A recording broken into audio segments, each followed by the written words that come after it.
Hi friends, today I am going to explain you the eligibility of mutual fund investors for individual investors. In the previous lecture, we have discussed the major uh, asset management companies in India.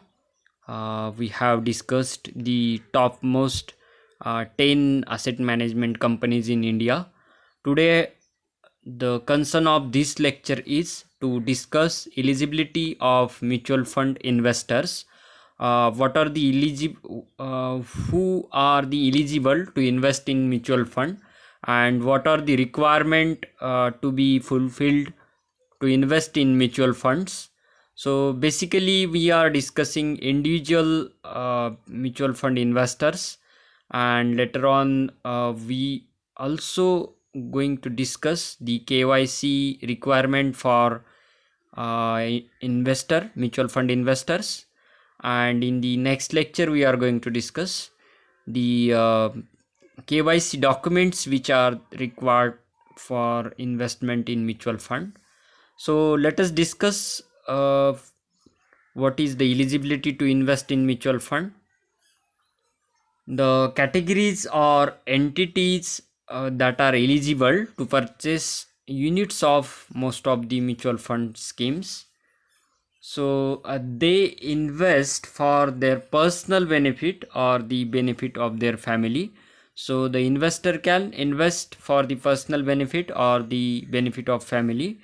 Resident Indian adult individuals above the age of 18, they can invest either singly or jointly, not exceeding 3 names. So a resident of Indian and who is above the age of 18, that is major, they can invest individually, singly or jointly in the in mutual fund. So joint account is also there, but not exceeding 3 names, so not more than 3 names. Minor also can invest below 18 age, but they have to legally, they cannot legally enter into the contract, so they need to invest through their guardians. So the those who the person who below the age of 18, they are not legally eligible to enter into a contract. That's why they need to invest through their guardians. Next category is Hindu undivided family, that is we called is HUF. So here the family members pool, that is total money of family member uh, uh, getting from inherited for investment, that is the ownership of that money is of the whole family. The head of the family, that is we called it karta, invest on behalf of the family. So karta invest on behalf of the family against his name in application. So he would add the letter HUF, that is Hindu undivided family, though he is investing, but the ownership of that total money is to the whole family, that is called Hindu undivided family. So this is the one more category who are eligible to purchase units of the mutual fund schemes. So what are the eligibility? Non-residential Indians, that is person of Indian origin, uh, resident abroad, or Indian citizens who are working abroad and their family residing abroad, are typical NRI, that is non-residential Indian, who invest in India. So this is the one more category. Some Indians go on to become a citizen of foreign countries such as US, Canada, New Zealand, etc. So those who are becoming the citizen of foreign countries are not permissible. They cannot hold the citizenship of India, because in India, India does not permit dual citizenship. That is, we cannot at the same time take the citizenship of two nations. one in India and other nations. Suppose if you take the citizenship of other country, then automatically your citizenship in India um, uh, become cancel. So they need to give up their Indian citizenship, and they have to give up their Indian citizenship. So such persons come under the person of Indian origin, and second is the NRI, that is non-resident Indians who are working abroad. However, their status as erstwhile Indians entitles them to invest in mutual fund schemes on full repatriation or non-repatriation basis. Repatriation means to convert the earnings into their foreign currency. So fully transfer of the your earning in India through mutual fund into foreign national currency. So it is called repatriation. So they can invest in mutual fund in India on full repatriation or non-repatriation basis. So as part of the document, they need to provide their person of origin. They need to provide their PIO, that is person of Indian origin card, and overseas citizenship of India card, that is we called it OCI. NRI and person of Indian origin resident abroad have the facility of investing on repatriable basis. That is, they can convert their earnings in India into their national currencies or into foreign currencies, or they can transfer their earnings into their uh, in their account which are in the foreign country. So when they sell their investment, the sale proceed can be transferred abroad, and alternatively they can invest on non-repatriable basis, in which case the proceeds from the sale of those investment cannot be transferred or remitted abroad.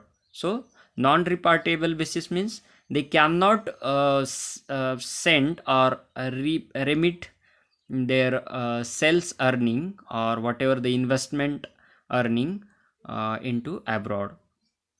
So the conditions related to making payment for repatriable investments are: foreign investors, they can invest in equity schemes of mutual fund registered with SEBI after completing only KYC process. So they can make payment for they have to fulfill the conditions to repatriable investments. First is foreign investors, that is they have to complete KYC process. Then what are the sources of information on eligibility of the personal investors or individual investors? The individual investors eligible to invest as detailed above can invest in any mutual fund scheme unless the mutual fund comes out with a specific schemes or a plan within a scheme, and that is not intended for any category of investor. The meaning is that the individual investors can invest in any mutual fund scheme, but some schemes or plans are reserved for some categories of investor. For example, gilt edge securities or government securities or specific plans are there. So individual investor cannot invest in that specific scheme or plan which are not for the this individual investors category. The non-individual investors eligible to invest as detailed above can invest in any mutual fund schemes. So non-individual investors are eligible to invest in any mutual fund schemes, but in some schemes only specific classes of non-individual investors are permitted. For instance, as we have discussed, some gilt schemes have specific plan which are open only for provident fund, superannuation, and gratuity fund, pension fund, religious and charitable trust, and private trust. So some investment schemes or plans are for the specific class of non-individual investors. So it is a good practice to check the who can invest section of the scheme information document. That is, when you go to the invest into mutual fund schemes, you will get the scheme information document, that is we called it SID.